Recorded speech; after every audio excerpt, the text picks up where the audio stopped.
Vídeo rápido sobre Banco do Brasil, com código de negociação BBAS3 na Bolsa de Valores brasileira. Empresa essa que em todo o período ofereceu um retorno de mais de 6.700% ao sócio, contra um retorno de apenas 468% do Ibovespa, principal índice brasileiro. Trazendo isso para o mundo real, um aporte inicial de apenas R$ 1.000 na empresa se transformou hoje em mais de R$ 68.000, aplicando a metodologia das 3 chaves do sucesso que eu sempre trago para vocês em todos os vídeos.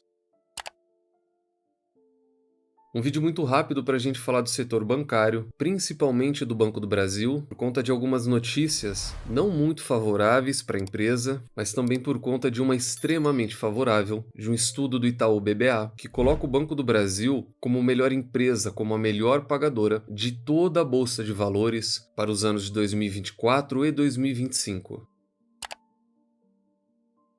Banco do Brasil que em 2024 acumula uma queda de aproximadamente 2%, mas quando a gente compara com os outros bancos é um desempenho favorável e quando a gente compara com uma queda de 10% do Ibovespa é um desempenho extremamente favorável, o que mostra que ela é uma empresa resiliente que traz segurança para o investidor. Recentemente o S&P retomou a classificação do Banco do Brasil, que como pontos fracos o S&P enxerga a alta exposição ao mercado doméstico, e eu não vou trazer comentários ponto a ponto, porque a gente vai ter uma linha de raciocínio, tanto nessa reavaliação de ratings, quanto nessa notícia extremamente negativa que a gente teve essa semana no que diz respeito ao banco. Então, uma alta exposição ao mercado doméstico, uma condição econômica desafiadora no Brasil e uma forte concorrência no setor bancário brasileiro. E muita gente me questionou qual a minha opinião quanto a esse acontecimento recente de venda de papéis podres da corretora do Banco do Brasil, prejudicando seus clientes. A gente fala de uma empresa que tem uma situação financeira muito desfavorável, uma perda de 70% de tudo aquilo que foi investido pelos clientes já é contabilizada nesse momento. Eles trazem inclusive um exemplo aqui: quem investiu R$ 10.000 hoje tem apenas R$ 3.000. E eu diria tranquilamente que a maioria das pessoas que investem em crise crass, eles investem muito mais do que isso. Comentário rápido e começando por esses riscos que o S&P enxerga no Banco do Brasil. Na minha opinião, nenhum deles faz sentido. Quando a gente fala de uma alta exposição ao mercado doméstico, isso é mais do que óbvio, uma vez que a gente fala do maior banco público do país e um dos maiores da América Latina. Condições econômicas desafiadoras no Brasil, isso não é novidade para nenhum dos bancos. O cenário brasileiro, ele é um desafio praticamente constante e os bancos estão muito mais do que acostumados a isso. E essa forte concorrência no setor bancário brasileiro, ela ainda inexiste, mesmo que a gente considere e coloque Nubank e Banco Inter. Furando a bolha dos 4 bancões, o que existe no Brasil ele é praticamente um lobby quando a gente compara, por exemplo, ao mercado norte-americano, que a gente não tem dezenas ou centenas de bancos. Lá, a quantidade de bancos regionais ela é quase que infinita e o número chega na casa dos milhares.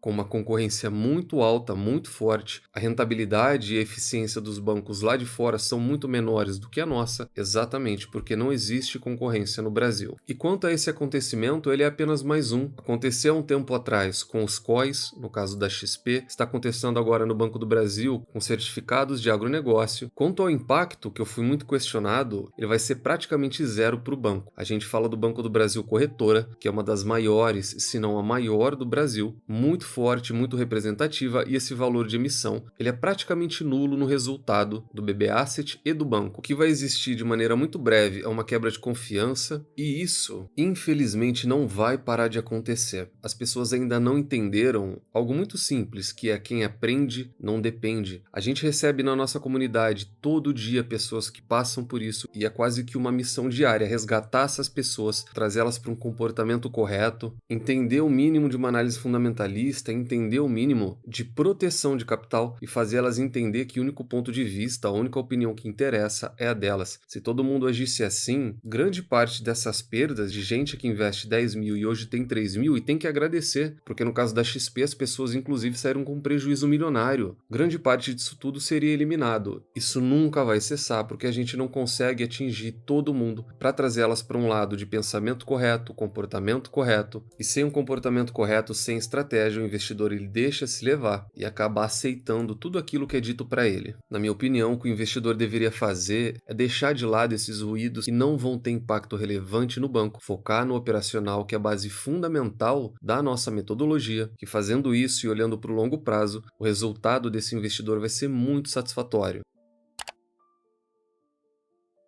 E eu resolvi trazer para vocês um estudo, mais um estudo muito responsável do Itaú BBA, onde eles trouxeram que na janela de 2024 a 2025, dentro da projeção deles, é de que o Banco do Brasil fique à frente de todas as empresas do índice no que diz respeito ao dividend yield, o que é diferente daquelas listas de recomendações. Aqui a gente fala de uma análise completa, do crescimento de lucro por ação, a gente fala do yield sobre fluxo de caixa livre, rentabilidade média, é um estudo muito mais complexo. Fica também um convite para você, além de fazer parte da nossa comunidade, assistir a série de vídeos da Carteira de Dividendos Perfeita.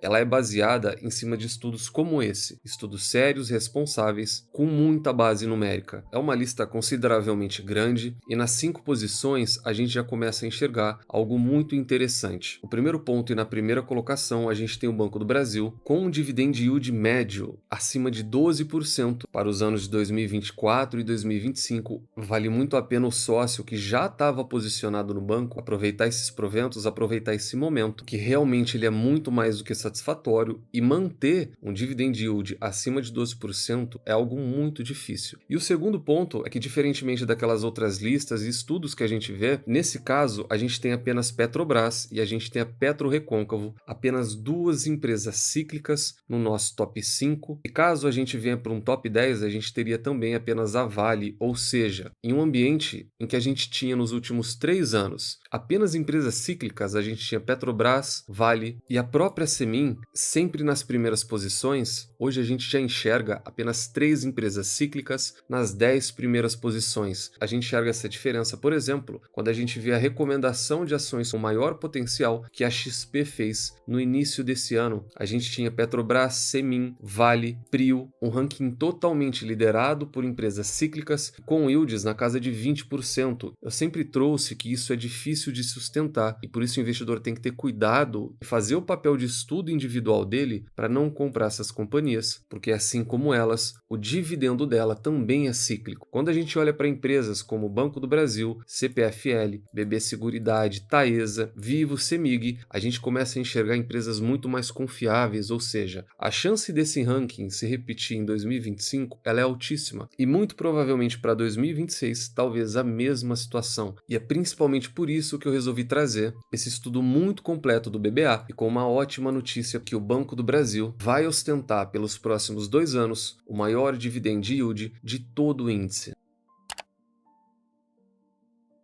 E para a gente finalizar, vale também para o sócio ficar atento, porque nós vamos ter uma pausa agora no mês 7 de Datacom para proventos. A última Datacom foi no dia 13/6 e a gente vai estar entrando num ciclo muito forte do banco. Quando a gente olha aqui no ano de 2023, a gente também enxerga essa lacuna no mês de julho, mas daqui para frente a gente tem proventos em praticamente todos os meses. Vários proventos em agosto, provento em setembro, a gente pula outubro, entra em proventos em novembro e a gente entra também em pagamentos em dezembro de todo o ano.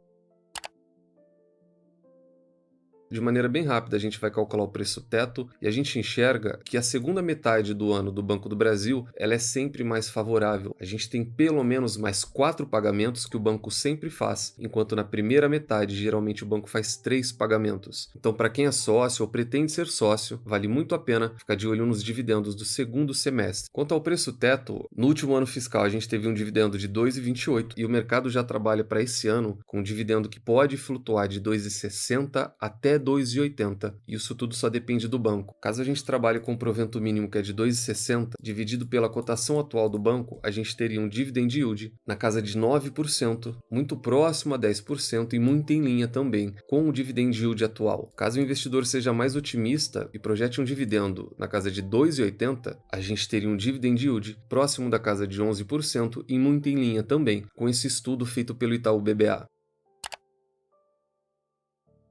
Portanto, hoje falamos de Banco do Brasil, falamos também de um estudo muito completo do Itaú BBA, onde ele ranqueia as melhores empresas do índice. Um estudo muito mais claro, porque as empresas cíclicas já começam a sair dessa lista e o Banco do Brasil tem tudo para ser a empresa que mais vai distribuir dividendos até 2025. Falamos também de duas notícias não muito positivas e o racional em cima delas é de que o investidor tem que focar no operacional, porque o impacto delas ele tende a ser mínimo na empresa. Caso você queira abrir conta no BTG, que é a corretora que eu utilizo para a carteira do canal e ao mesmo tempo a mesma assessoria que eu me utilizo, tem um link no comentário. De maneira bem rápida, preenche o formulário que muito em breve o pessoal já vai estar entrando em contato com você. Deixa no comentário se gostaram ou não, se são sócio de alguma dessas empresas que a gente comentou hoje ou se estão esperando o momento para se tornarem sócios. Nunca se esqueçam das 3 chaves do sucesso. Encontre excelentes empresas a preços atrativos, com uma excelente gestão e nunca mais as vendam. Tranque as 7 chaves, o Valor Investing foi e ainda é a melhor maneira do investidor pequeno e individual multiplicar o seu capital na Bolsa de Valores. Nos vemos no próximo vídeo e até lá.